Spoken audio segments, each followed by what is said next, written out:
Hi, Rod Cusick again, artist engineer from the Skunk Works. I want to tell you about my body of work in the cosmic impressionism arena.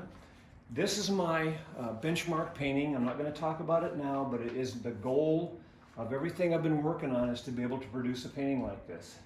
That includes this painting, which is called STEM, and Science, Technology, Engineering, and Math, and there's a 4-minute video about this that I'm not going to talk about anymore, but it helped me learn how to paint objects and events that would be important to this painting and to be able to do it with phosphorescent paints.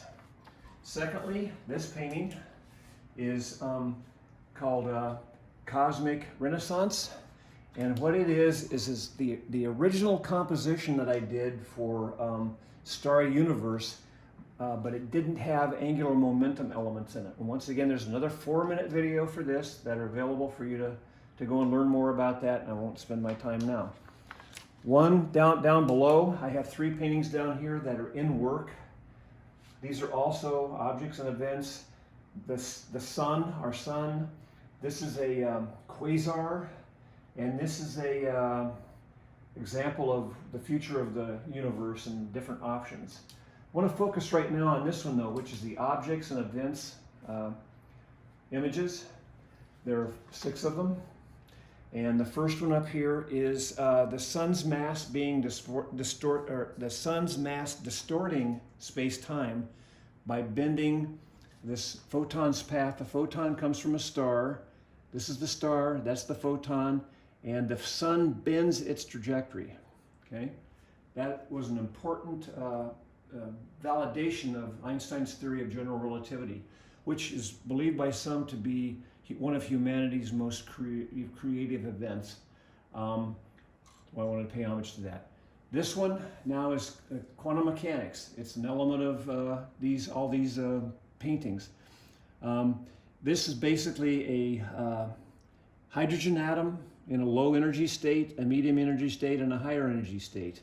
And in this higher energy state, it will emit a photon of light from these colored areas here, which are quantum mechanical orbitals. And the higher the energy, the crazier the shape. When it emits that photon, it breaks down into a lower orbit, emits another photon, and down into a base orbit. I won't say any more about that, but this is the quantum mechanical edge of this. Next painting, this is a pulsar, and it's a pulsar is a black widow pulsar that is created from a detonation of a star that's about 4 times the mass of the sun, and what's left is a neutron star. But after that detonation, there's a tremendous rotation in this star. If you think for a second about a skater that goes into a spin, and when they pull their arms in, they accelerate. Well, that's what happens here. Great big, huge star, 4 times as big as the sun, actually mass of the sun, detonates, and what's left is a mass about equivalent to that's only 15 miles in diameter, and it is spinning at up to about 1,000 rotations per second. And tremendous electromagnetic energy is diverted here. Won't talk any more about that right now, but just pulsar, look it up. This one is 2 what I would call stellar black holes that are produced by probably a star around 4 times the size of the Earth together, and they lots of times rotate around each other. And these 2 are binary black holes that are going to collide, and when they collide, they are going to generate about as much energy as 100 supernovas. A supernova is what created the black holes in the first place. So a tremendous event.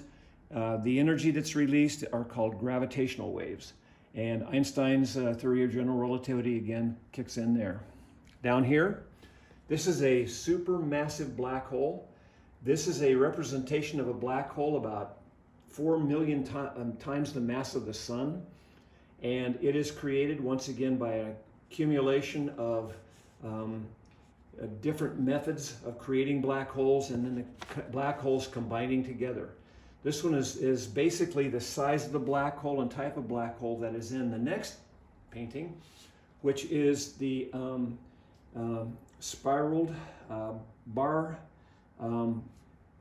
galaxy, the Milky Way, our galaxy. And in the middle of that galaxy is a black hole 4 million times the mass of the sun that is the centroid of this and what helps generate and control the production of stars or lack of production of stars, and basically was key to developing the universe. What I want to do now is back up again for a little bit, show you this body of work, and I want to turn off the black light. And this shows you this body of work glowing in the dark. Hope you enjoyed it. Thank you. Future video will be about the starry universe. Thank you. Bye.